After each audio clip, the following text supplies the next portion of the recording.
से संगीत है झरता, पत्थर के टकराने से तूफान भी तोहफा बन जाता। तुमको मीत बनाने से प्रभु, तुमको मीत बनाने से।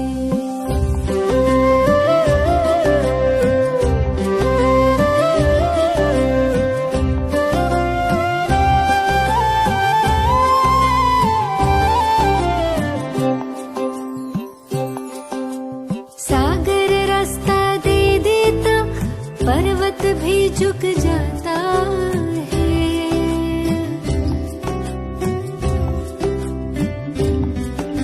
सागर रास्ता दे देता, पर्वत भी झुक जाता है। नामुमकिन मुमकिन हो जाता, वक्त भी रुक जाता है।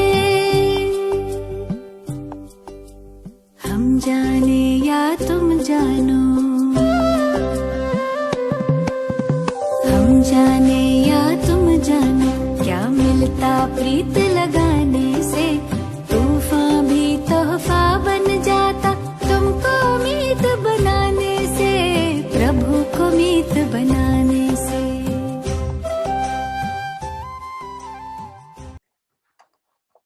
ओम शांति।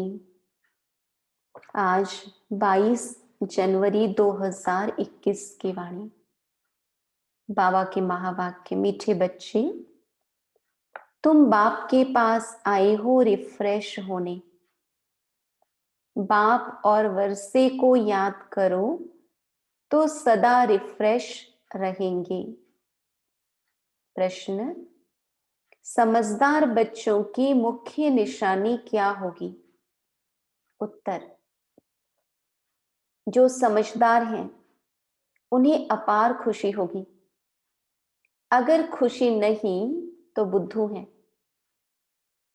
समझदार अर्थात पारस बुद्धि बनने वाले, वह दूसरों को भी पारस बुद्धि बनाएंगे। रूहानी सर्विस में बिजी रहेंगे। बाप का परिचय देने बिगर रह नहीं सकेंगे। ओम शांति। बाप बैठ समझाते हैं। यह दादा भी समझते हैं, क्योंकि बाप बैठ दादा द्वारा समझाते हैं। तुम जैसे समझते हो वैसे दादा भी समझते हैं। दादा को भगवान नहीं कहा जाता, यह है भगवानुवाच।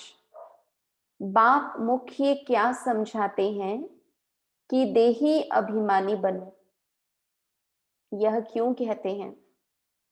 क्योंकि अपने को आत्मा समझने से हम पतित पावन परम पिता परमात्मा से पावन बनने वाले हैं। यह बुद्धि में ज्ञान है। सबको समझाना है। पुकारते भी हैं कि हम पतित हैं। नई दुनिया पावन जरूर ही होगी। नई दुनिया बनाने वाला, स्थापन करने वाला बाप है।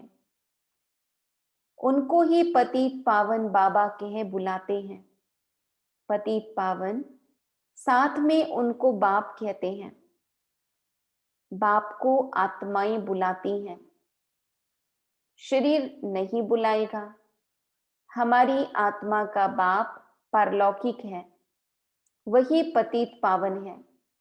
यह तो अच्छी रीति याद रहना चाहिए। यह नई दुनिया है या पुरानी दुनिया है, यह समझ तो सकते हैं ना। ऐसे भी बुद्धू हैं जो समझते हैं हमको सुख अपार है, हम तो जैसे स्वर्ग में बैठे हैं। परंतु यह भी समझना चाहिए कि कलयुग को कभी स्वर्ग कह नहीं सकते। नाम ही है कलयुग, पुरानी पतित दुनिया। अंतर है ना। मनुष्यों की बुद्धि में यह भी नहीं बैठता है। बिल्कुल ही जड़जड़ी भूत अवस्था है। बच्चे नहीं पढ़ते हैं तो कहते हैं ना कि तुम तो पत्थर बुद्धि हो। बाबा भी लिखते हैं, तुम्हारे गांव निवासी तो बिल्कुल पत्थर बुद्धि हैं। समझते नहीं हैं क्योंकि दूसरों को समझाते नहीं हैं। खुद पारस बुद्धि बनते हैं तो दूसरों को भी बनाना चाहिए, पुरुषार्थ करना चाहिए। इसमें लज्जा आदि की तो बात ही नहीं, परंतु मनुष्यों की बुद्धि में आधा कल्प उल्टे अक्षर पड़े हैं तो वह भूलते नहीं हैं। कैसे भुलाएं? भुलवाने की ताकत भी तो एक बाप के पास ही है। बाप बिगर यह ज्ञान तो कोई दे नहीं सकते। गोया सब अज्ञानी ठहरे। उनका ज्ञान फिर कहां से आए, जब तक ज्ञान सागर बाप आकर न सुनाए। तमो प्रधान माना ही अज्ञानी दुनिया, सतो प्रधान माना दैवी दुनिया। फर्क तो है ना। देवी देवताएं ही पुनर्जन्म लेते हैं, समय भी फिरता रहता है, बुद्धि भी कमजोर होती जाती है। बुद्धि का योग लगाने से जो ताकत मिले वह फिर खलास हो जाती है। अभी तुमको बाप समझाते हैं तो तुम कितने रिफ्रेश होते हो। तुम रिफ्रेश थे और विश्राम में थे। बाप भी लिखते हैं ना बच्चों, आकर रिफ्रेश भी हो जाओ और विश्राम भी पाओ। रिफ्रेश होने बाद तुम सत्युग में विश्रामपुरी में जाते हो। वहां तुमको बहुत विश्राम मिलता है। वहां सुख शांति संपत्ति आदि सब कुछ तुमको मिलता है। तो बाबा के पास आते ही रिफ्रेश होने, विश्राम पाने। रिफ्रेश भी शिव बाबा करते हैं, विश्राम भी बाबा के पास लेते हो। विश्राम माना शांत। थककर विश्रामी होते हैं ना, कोई कहाँ जाते हैं विश्राम पाने। उसमें तो रिफ्रेशमेंट की बात ही नहीं। यहाँ तुमको बाप रोज समझाते हैं तो तुम यहाँ आकर रिफ्रेश होते हो। याद करने से तुम तमो प्रधान से सतो प्रधान बनते हो। सतो प्रधान बनने के लिए ही तुम यहाँ आते हो। उसके लिए क्या पुरुषार्थ है? मीठे मीठे बच्चे, बाप को याद करो। बाप ने सारी शिक्षा तो दी है। यह सृष्टि चक्र कैसे फिरता है, तुमको विश्राम कैसे मिलता है, और कोई भी यह बातें नहीं जानते, तो उन्हों को भी समझाना चाहिए ताकि वह भी तुम जैसा रिफ्रेश हो जाए। अपना फर्ज ही यह है, सबको पैगाम देना। अविनाशी रिफ्रेश होना है, अविनाशी विश्राम पाना है। सबको यह पैगाम दो। यही याद दिलाना है कि बाप को और वर्षे को याद करो। है तो बहुत सहज बात। बेहद का बाप स्वर्ग रचते हैं, स्वर्ग का ही वर्षा देते हैं। अभी तुम हो संगम युग पर। माया के श्राप और बाप के वर्षे को तुम जानते हो। जब माया रावण का श्राप मिलता है तो पवित्रता भी खत्म, सुख शांति भी खत्म, तो धन भी खत्म हो जाता है। कैसे धीरे धीरे खत्म होता है वह भी बाप ने समझाया है। कितने जन्म लगते हैं। दुख धाम में कोई विश्राम थोड़ी होता है, सुख धाम में विश्राम ही विश्राम है। मनुष्यों को भक्ति कितना थकाती है। आज यहाँ कल वहां, ऊंची ऊंची पहाड़ों पर उपवास व्रत, नंगे पांव चलना, कितना कुछ मेहनत करते हैं भक्ति में लोग। जन्म जन्मांतर भक्ति थका देती है। बाबा कह रहे हैं कंगाल कर देती है। यह भी अब तुमको बाप समझाते हैं। नए नए आते हैं तो कितना समझाया जाता है। हर एक बात पर मनुष्य बहुत सोच करते हैं, समझते हैं कहाँ जादू ना हो। अरे तुम कहते हो जादूगर, तो मैं भी कहता हूं जादूगर हूं। परंतु जादू कोई वह नहीं है जो भेड़ बकरी आदि बना देंगे। जानवर तो नहीं है न, यह बुद्धि से समझा जाता है।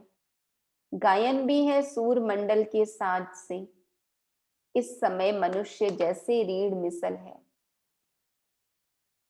रीढ़ बकरी होते ना, एक जिधर जाएगी उनके पीछे बाकी सब जाएंगे। नया कुछ, अलग कुछ समझना, स्वीकार करना जल्दी से नहीं चाहते लोग। यह बातें यहाँ के लिए हैं, सतयुग में नहीं गाते, इस समय का ही गायन है। चंडिका का कितना मेला लगता है, पूछो वह कौन थी, कहेंगे देवी। अब ऐसा नाम तो वहां होता नहीं, सतयुग में तो सदैव शुभ नाम होता है। श्री रामचंद्र, श्री कृष्ण, श्री कहा जाता है श्रेष्ठ को। सतयुगी संप्रदाय को श्रेष्ठ कहा जाता है। कलयुगी विषय संप्रदाय को श्रेष्ठ कैसे कहेंगे? श्री माना श्रेष्ठ।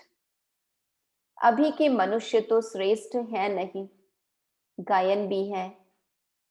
मनुष्य से देवता किए करत न लागी वार। फिर देवता से मनुष्य बनते हैं क्योंकि 5 विकारों में जाते हैं। रावण राज्य में सब मनुष्य ही मनुष्य हैं, वहां हैं देवताएं, उनको डीटी वर्ल्ड, इसको ह्यूमन वर्ल्ड कहा जाता है। बाबा कहते डीटी वर्ल्ड को दिन कहा जाता है, ह्यूमन वर्ल्ड को रात कहा जाता है, दिन सोजरे को कहा जाता है प्रकाश, रात अज्ञान अंधियारी को कहा जाता है। इस फर्क को तुम जानते हो। बाबा कहते ज्ञान है रोशनी और अज्ञान है अंधकार। तुम समझते हो, हम पहले कुछ भी नहीं जानते थे, अभी सब बातें बुद्धि में है। ऋषि मुनियों से पूछते हैं, रचता और रचना के आदि मध्य अंत को जानते हो? तो वह भी नेति नेति कर गए। नेति नेति मतलब न इति, यानी हमें अंत नहीं मिला, हम नहीं जानते। अभी तुम समझते हो, हम भी पहले नास्तिक थे। बाबा कहते रचयिता और रचना को न जानना माना नास्तिक। बेहद के बाप को नहीं जानते थे, वह है असुल अविनाशी बाबा, आत्माओं का बाबा। तुम बच्चे जानते हो, हम उस बेहद के बाप के बने हैं जो कभी जलते नहीं हैं। आत्मा अजर अमर अविनाशी है। यहाँ तो सब जलते हैं, रावण को भी जलाते हैं, शरीर है ना। फिर भी आत्मा को तो कभी कोई जला नहीं सकते। तो बच्चों को बाप यह गुप्त ज्ञान सुनाते हैं जो बाप के पास ही है। यह आत्मा में गुप्त ज्ञान है, आत्मा भी गुप्त है। आत्मा इस मुख द्वारा बोलती है, इसलिए बाप कहते हैं बच्चे देह अभिमानी मत बनो, आत्म अभिमानी बनो, नहीं तो जैसे उल्टे बन जाते हो, अपने को आत्मा भूल जाते हो। ड्रामा के राज को भी अच्छी रीति समझना है। ड्रामा में जो नूंद है वह हूबहू रिपीट होता है, यह किसको पता नहीं है। ड्रामा अनुसार सेकेंड बाय सेकेंड कैसे चलता रहता है, यह भी नॉलेज बुद्धि में है। आसमान का कोई भी पार नहीं पा सकते हैं, धरती का पा सकते हैं। आकाश सूक्ष्म है, धरती तो स्थूल है, कई चीजों का पार पा नहीं सकते। जबकि कहते भी हो आकाश ही आकाश, पाताल ही पाताल है। शास्त्रों में सुना है ना, तो ऊपर में भी जाकर देखते हैं, वहां भी दुनिया बसाने की कोशिश करते हैं। दुनिया बसाई तो बहुत है ना, भारत में सिर्फ एक ही देवी देवता धर्म था और कोई खंड नहीं था। फिर कितना बसाया है, तुम विचार करो। भारत के भी कितने थोड़े टुकड़े में देवताएं होते हैं। जमुना का कंठा होता है, दिल्ली परिस्तान थी, इसको कब्रिस्तान कहा जाता है, जहां अकाली मृत्यु होती रहती है। अमर लोक को परिस्तान कहा जाता है, वहां बहुत नेचुरल ब्यूटी होती है। भारत को वास्तव में परिस्तान कहते थे। यह लक्ष्मी नारायण परिस्तान के मालिक है ना, कितने शोभावान हैं, सतो प्रधान है ना। नेचुरल ब्यूटी थी, आत्मा भी चमकती रहती है। शरीर भी सुंदर तो आत्मा भी सुंदर। बच्चों को दिखाया था कृष्ण का जन्म कैसे होता है, सारे कमरे में ही जैसे चमत्कार हो जाता है। तो बाप बच्चों को बैठ समझाते हैं, अभी तुम परिस्तान में जाने के लिए पुरुषार्थ कर रहे हो, नंबरवार तो जरूर चाहिए, एक जैसे सब हो न सके। विचार किया जाता है इतनी छोटी आत्मा कितना बड़ा पार्ट बजाती है। शरीर से आत्मा निकल जाती है तो शरीर का क्या हाल हो जाता है।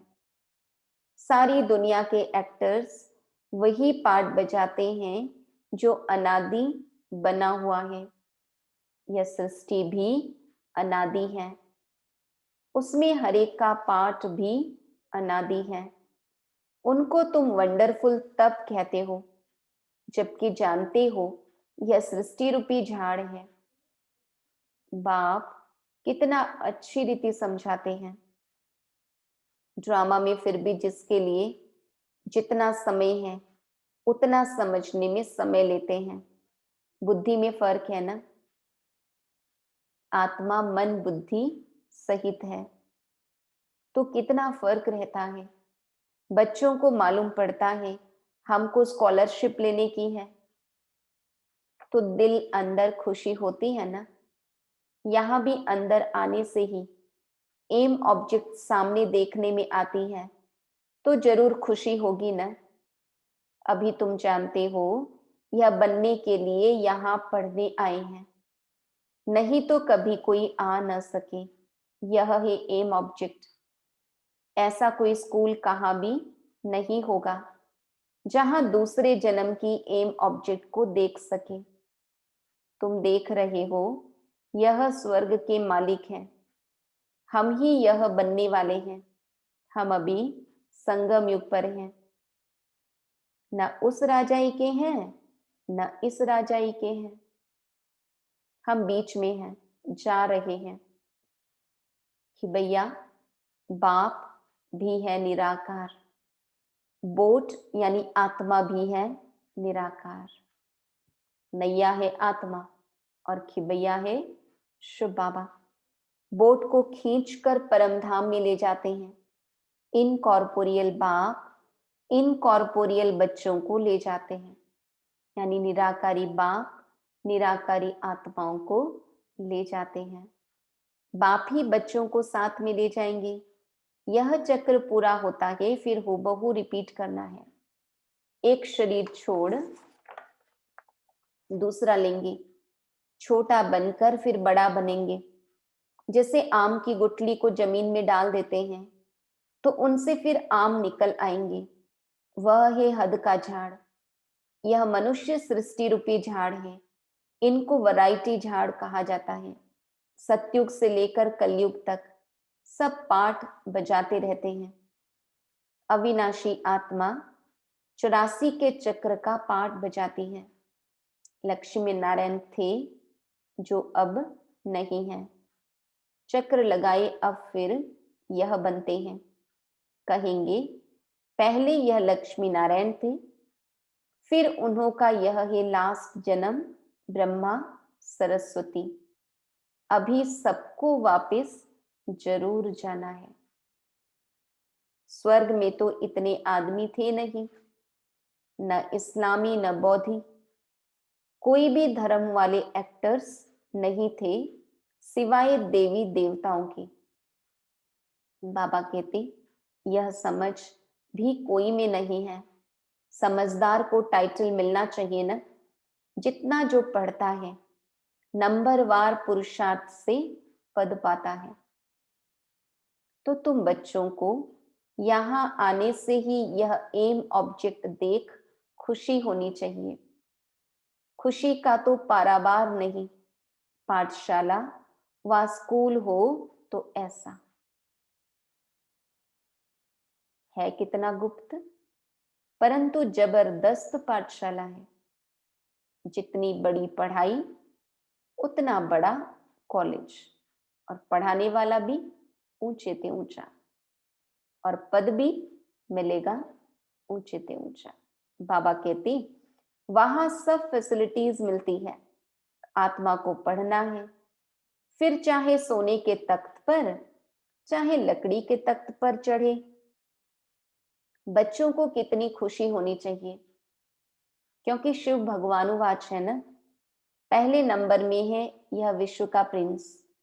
बच्चों को अब पता पड़ा है, कल्प कल्प बाप ही आकर अपना परिचय देते हैं।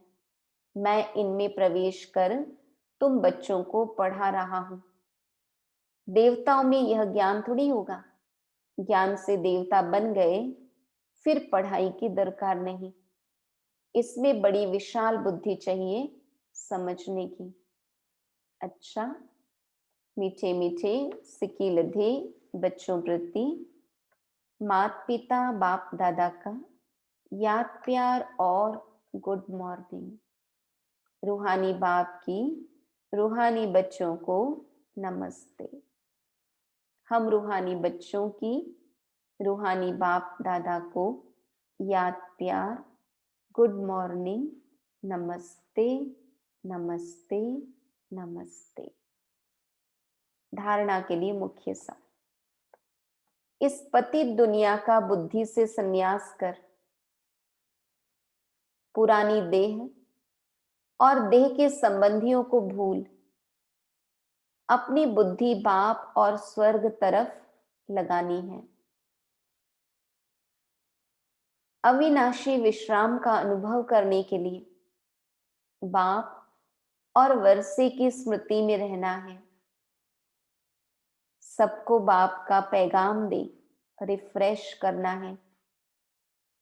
रूहानी सर्विस में लज्जा नहीं करनी है।